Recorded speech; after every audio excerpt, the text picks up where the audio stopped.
सवाल हमारे पास आशीष मौर्य जी का है। ये पूछ रहे हैं कि महाराष्ट्र सीमलेस ये कहाँ तक और गिरने वाला है अभी, इसके बारे में जानना चाहते हैं ये। ओके। हम्म। मेरे ख्याल से इसके उठने का समय आ चुका है। But along with that we should see some more things.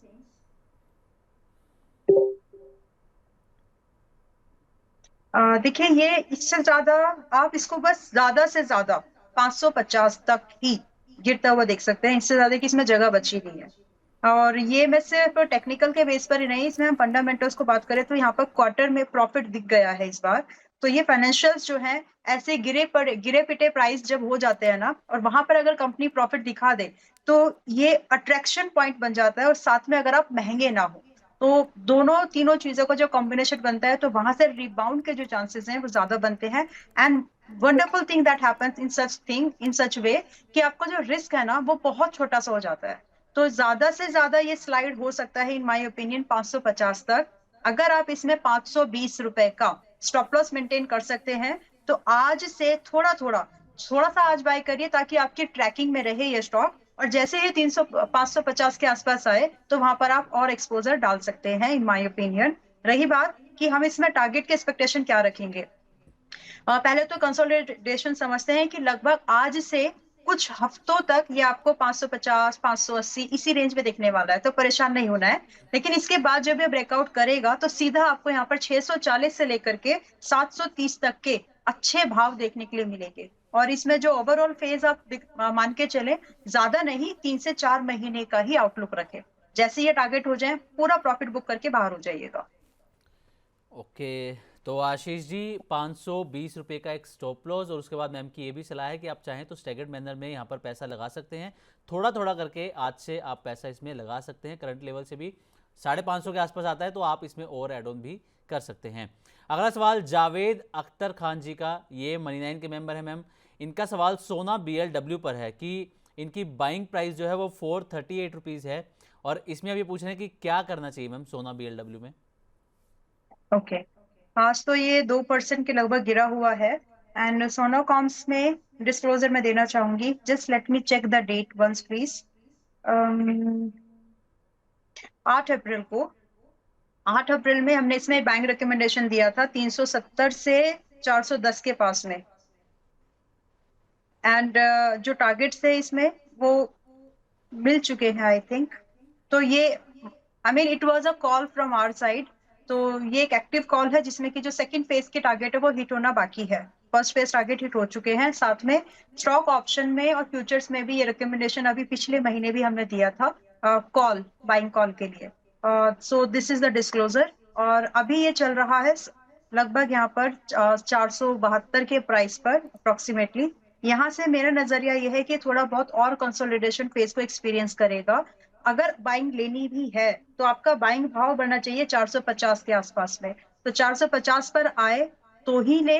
अगर नहीं आ रहा है तो अभी थोड़ा सा पेशेंस रखें, टाइम लगेगा, बट ये 450 के आसपास आएगा। वहां हम इसमें फिर से खरीदार बन सकते हैं।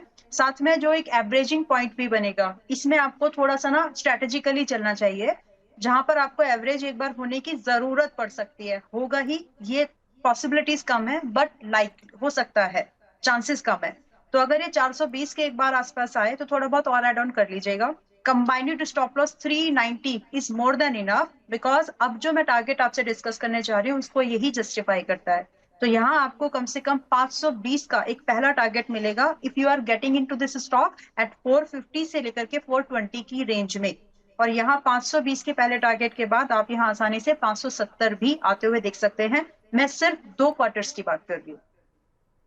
ओके, ठीक है मैम। अगला सवाल हम लेते हैं। अगला सवाल संजीत कुमार जी का है, ये भी प्राइम मेंबर हैं, मनी 9 के मेंबर हैं।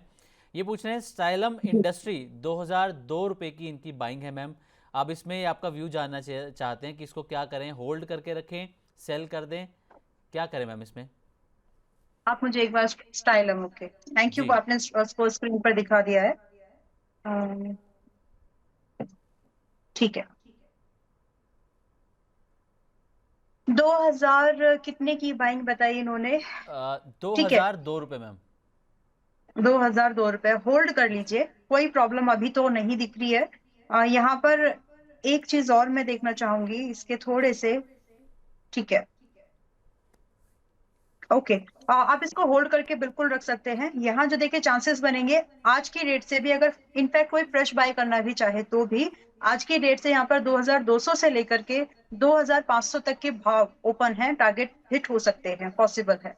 स्टॉप लॉस जो रहेगा वो 1,850 का मेंटेन करके चलना है, और ये होल्ड करने लायक है, फ्रेश करने लायक, फ्रेश बाइंग के लायक भी है। ओके, तो 1850 का स्टॉप लॉस यहाँ पर आप स्टाइलम इंडस्ट्रीज के अंदर मेंटेन करके चल सकते हैं। हमारे साथ एक लाइव कॉलर जुड़ चुकी हैं, स्वाति जी। तो स्वाति जी जी नमस्कार। स्वाति जी, आप मुझे सुन पा रही हैं?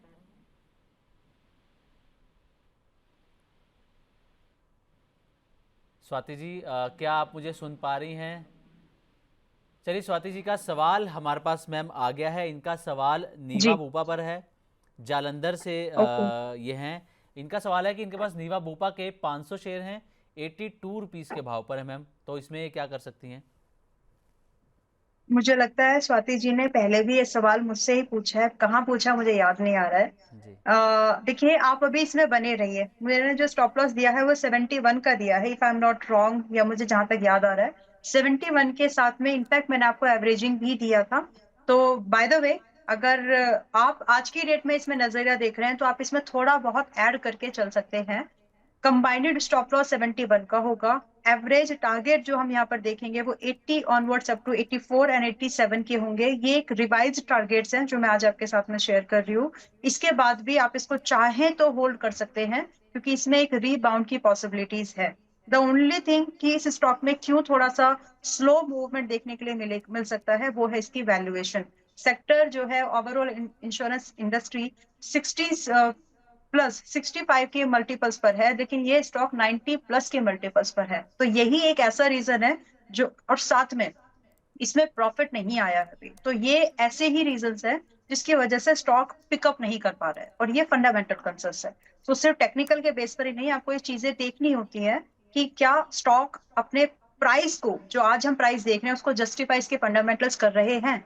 तो वो अभी कर नहीं पा रहे हैं, तो इसीलिए इसमें हमें स्लो मूवमेंट मिलेगा। ओवर एक्सपोज मत होइए, जो है उसी को एग्जिट प्लान करने की कोशिश करिए, बस थोड़े बहुत एवरेज से।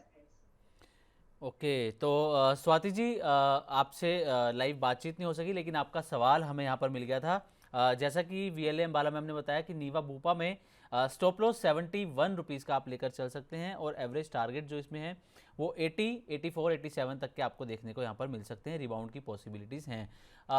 मैम, इसमें अगर इंश्योरेंस सेक्टर की बात करें तो क्या आपको पोटेंशियल नज़र आता है कि आने वाले 2-3 क्वार्टर के अंदर क्या इनमें तेज़ी देखने को मिलेगी इंश्योरेंस सेक्टर के अंदर? देखिए क्वार्टर्स, मैं अगर एक स्टॉक को पिक करना चाहूँ तो जी। मजबूती यहाँ पर स्टॉक वाइज होगी सिमरजीत जी।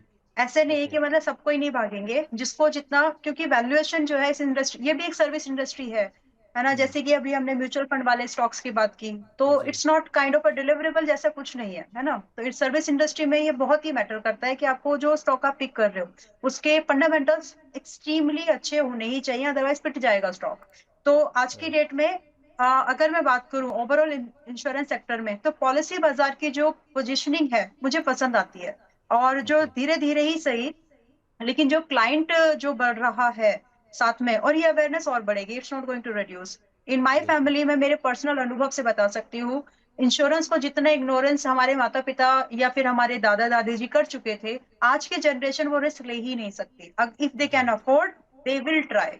तो ये एक पॉजिटिव सेंटीमेंट रहेगा और आगे भी रहने वाला, it's not going to reduce.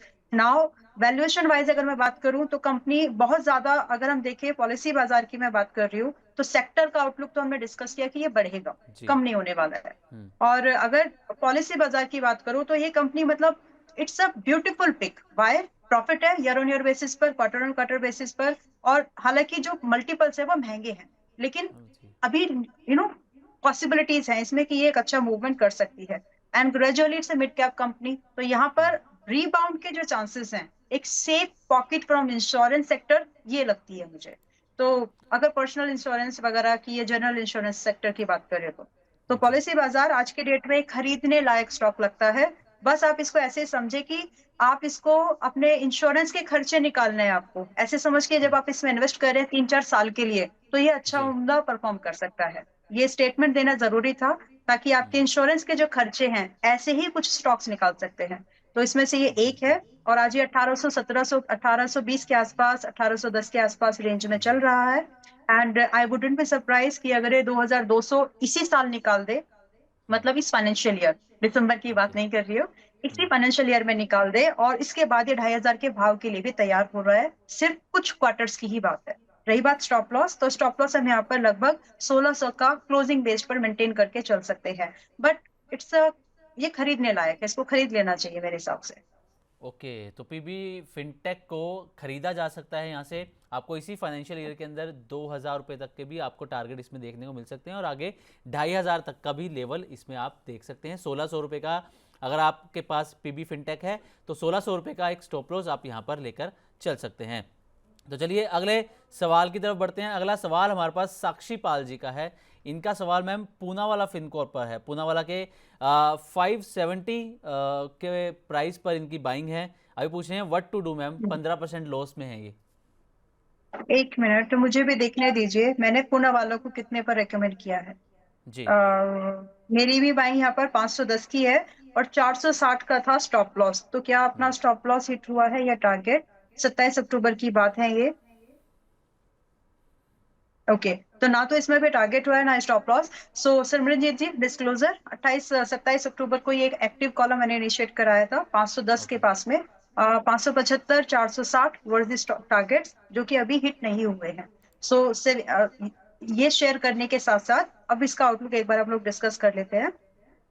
देखिए, मुझे लगता है कि ये 460 के एसएल को शायद ये ट्रिगर्ड कर दे। बट अभी तो हमारा टारगेट एसएल तो नहीं हुआ है। तो अगर आप फ्रेश बाइंग के बारे में सोच रहे हैं तो थोड़ा जी। सा नीचे के भाव का वेट कर लीजिए, नीचे के लेवल्स का वेट कर लीजिए, ताकि आपको एक अच्छा रेट मिल जाए। तो मेरे हिसाब से अभी ये आपको 450 और 460 की रेंज में मिल सकता है, तो वेट कर लीजिए।